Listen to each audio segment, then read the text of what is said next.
Overwatch team is all seriousness. There's no playing around on the Overwatch team. Scrims. No playing around on the Overwatch team. Hello, my name is Nick Paschell. My in-game name is Nairu. I am the main DPS player and captain of the SUNY Fredonia Overwatch Team A, and my peak rank is Grandmaster 3. Hi, my name is Jackson Cain. My in-game name is Karkanos. I am the tank player, coach, and co-captain of the Overwatch team. My peak rank is Grandmaster 3, and on the actual top 500 leaderboard, I have peaked at 93 in North America. Today we're going to be reviewing a couple of clips from some recent matches of ours. So starting off, we have our Team A versus CSI Overwatch in the ECAC league. The comps that we sort of run here, Overwatch sort of falls into three categories when it comes to comps. You have poke, dive, and brawl. They all function a little differently, but in general are kind of similar. Dive is all mobile characters just kind of going into one spot and trying to find a kill. Brawl is everyone playing as a stack of 5 characters and then walking in together, playing very close, usually have very close range kind of brawly characters. And then poke is, again, playing in a stack of 5, except you're playing as further away as possible, playing snipers, playing long range kind of characters.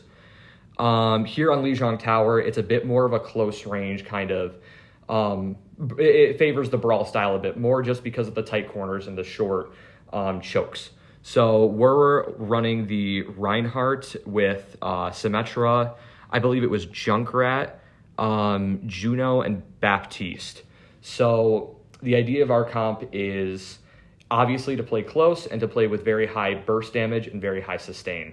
So what that means is our job is to get very, very close to them and basically stall the fight for as long as we can and win off of our higher amount of healing and our higher amount of burst damage, so we can kill things really quickly and live through the fight longer than a normal team could. Queen, okay, just hold. They're coming out, watch them, they come left side. They're coming out left, just spam, just stay up here, They use knife, watch Badger right. Can we look for anything on Queen? 3 seconds. Yeah. I'm walking. I'm on Queen. They're digging. One of the big things with Overwatch, obviously, is the team comps. It not only affects how you play, but even though we have our goal of getting in close and brawling, it's really important to look at what the enemy is doing, and how you respond to that really dictates how you should be playing. So the enemy comp here ran out on Queen, Juno, Lucio, Sojourn, and Venture.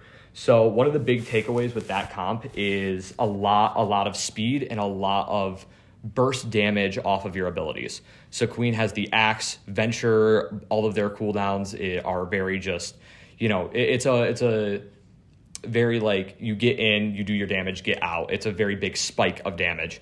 And then the same thing with the Juno and the Lucio. The idea is just use as much speed as possible, get in as fast as possible. The issue with that comp is that once you are in, you don't have a lot of sustain. The Juno and the Lucio don't do a lot of healing, and as soon as you are out of your cooldown cycle, you can't really do much. So our comp, having a lot higher sustain, is able to kind of just play slow, play back, wait for them to sort of run out of abilities, run out of sustain, and then we can take the fight with them. So playing slow is the name of the game, and then engaging when we want to. Chill. Just back. Okay, take the fight with this time. So this is, you can hear me screaming kite here. So this is a term in Overwatch that's more referred to controlling your aggression, basically deciding when you want to take a fight, when you don't want to take a fight. So we're calling it a kite here because we're down one. Usually if you're down a player in a fight, no matter what role they play, you're probably not going to win, so you want to back out and just play it safe until you can go in again as a group of 5. Nice. Alright, just walk. Juno, Venture. Walking up, looking to just hold the space. Just hold door. Holding space is a good thing to where the enemy cannot walk into you as easily. Yeah. So just to kind of go over that, what space is in Overwatch is more just the part of the map that you control. If I walk, so let's say all 5 enemies are sitting around in a circle. If I walk into them, that is me walking into their space. If you are in the enemy space, you are more likely to die. If the enemy is in your space, they are more likely to die. You're basically fighting to see who can control more space, but more importantly, more effective space. So high ground is really important because it allows you to sort of create long angles that are really strong and get more kills. It's basically just who can have the better map position that allows them to get more kills. And the high ground is important space because when you're looking down at them, you have a higher % chance to get a headshot, as if they're below you, you're looking at their head. Yeah, 100%. Here is our second clip against the SSU Bears. We are playing on New Junk City with a Reaper and Ryan Speed May comp. Yeah, so this comp here is a lot similar to the one that we played on Lijiang Tower in the other clip. The difference here being the DPS choices with Reaper and May.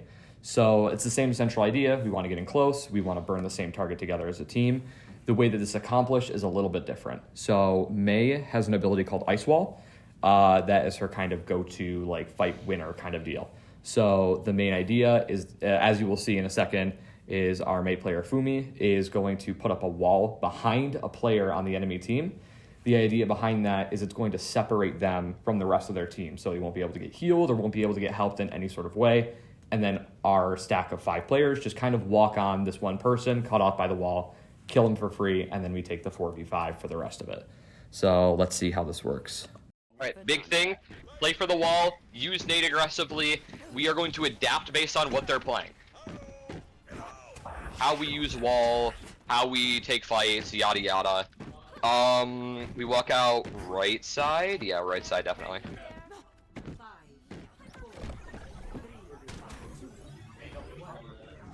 All right, fighting. Fighting.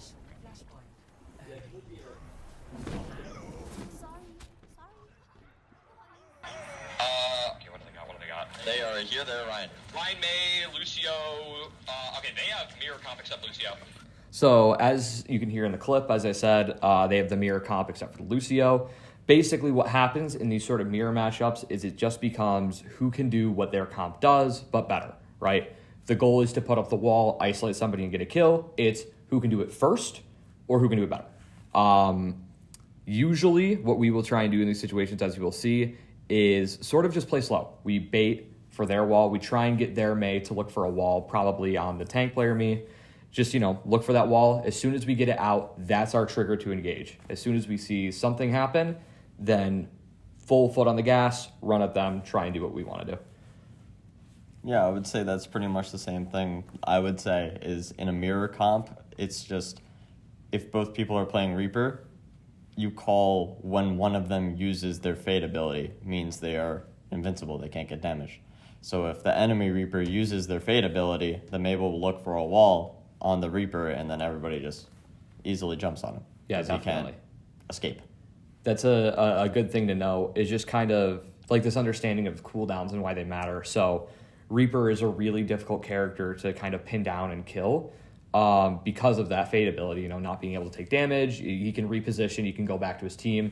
If you know the Reaper doesn't have that ability, though, he becomes very, very, very vulnerable. So that's a example of a trigger, is when you see an ability like that would save somebody or, is really aggressive. You can use that as your advantage to then go either take a fight and kill them or take space on the map, something like that. Yeah, that's So you got that spawn too. Should I just go back? No. Because here's what's gonna happen. We're gonna do some. They want Kiriko. I am. Oh, okay, then. Well, it's too late now. Just stay. Just stay. All right. Give him the ring. Let him walk. We need to play hyper aggressive. If we have more sustain than they do, then we can just play more aggressive. Really. Yep. I have shatter. I don't know if they'll expect it. So to kind of go over that fight plan there, you can see when you press tab or whatever button it is on console, I don't know, that you can see the enemy. You can see the enemy team's composition, and you can tell when they have switched to a different character. So we saw that they switched to Kiriko, which is a better matchup into our supports. Initially, I was going to plan a fight around doing something with our Ana player Felix, but they went Kiriko. It kind of throws that off, so we adapt on the fly. And Kiriko has an ability called Cleanse, to where when Ana throws her grenade, as explained in the first clip, they cannot get healed because their health bar is now purple. What Kiriko does is when she throws her Cleanse ability, it's like a little ball. If they get hit with that, someone who is purple, that purple goes away, and now they can be healed. Yeah, it basically just offsets the aggressive power of Ana. What I was saying in here in the clip with the sustain, basically, if you just look at the raw numbers between our supports and their supports, we will do more healing over time than they will. So the idea here is if we just focus their tank, the biggest target, the one who's going to be in the front, the one who's going to be the easiest for everybody on the team to hit, we should be able to kill him faster than they will kill me because I have more healing than he does. What else they have? They have Juno, Reaper, Shatter. Okay, everyone bottom left. And then here, quickly, you can see that we asked what ults do they have. So our support player, Rat King, while the whole fight is playing out, he pays attention to the numbers and what characters are healing the most and doing damage the most. Meaning, once the fight is over, meaning we won or lost it, we ask him, what ults do they have? And then he presses tab, he'll be like, oh, the Reaper had 1,000 damage going into this fight, now he has 1,700 damage, meaning he's very close to his ultimate Death Blossom, meaning he would say, they probably have Death Blossom, or they're coming up to Death Blossom. And then if you look at another characters like Reinhardt's, his damage is almost 2,000. And roughly every 2,000 of damage or healing, that is when they get their ultimate. So if they use their ultimate at 2,000 damage, Rat King will take note of that. And if the fight's over and then Reinhardt used it at the very beginning when he had 2,000 damage, and now the fight's over and we're asking what ults do they have, Reinhardt, now he has 4,000 damage, he would say they have Earth Shatter again for next fight. Mm-hmm. Call window ready. Underneath. All right, go. I'm hitting. I hit Ryan. Hey, done. Look at the stagger. No kill. Do not kill. Okay, now kill. Nice. Okay. Yeah, so kind of like the other fights, we took the fight to them. We had aggression, we had ults, we just go in. The big notable thing is the Baptiste on the enemy team we intentionally kept alive. That's our example of staggering. So the idea there is he's a character that doesn't really do a lot of damage, so he's not going to find a kill while he's still in. And we were waiting. I was looking at the respawn timers for the enemy team and waiting to see when they would be back in a potential situation where they could come save him. Before they could even have the opportunity to get back and regroup with him, we kill him, which then sends him back to spawn, and then their team's already in, leaving it as a 5v4 for the last fight. And since we had the point, you see it ticking up in the clip, as soon as the fight ended, we were at 50%. And then we were staggering the BAP until it got to 72%. And this timer ticks faster than the respawn timer. It'll be like 1, 2, that's the respawn timer, but then the flashpoint is 1, 2, 3. It's much faster.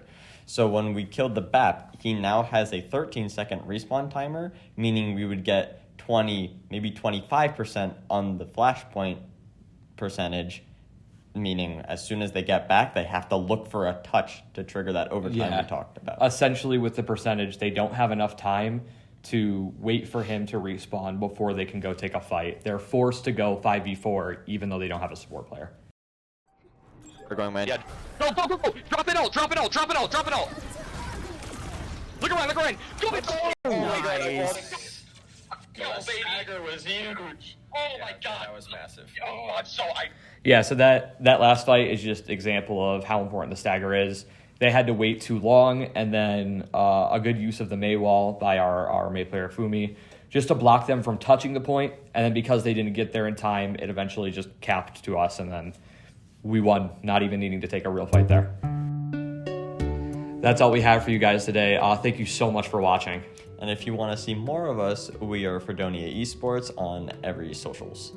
Hope you enjoyed. Reaper no fade ×5. But yeah, what if we say that in the next match? ×5, yeah, that would be helpful.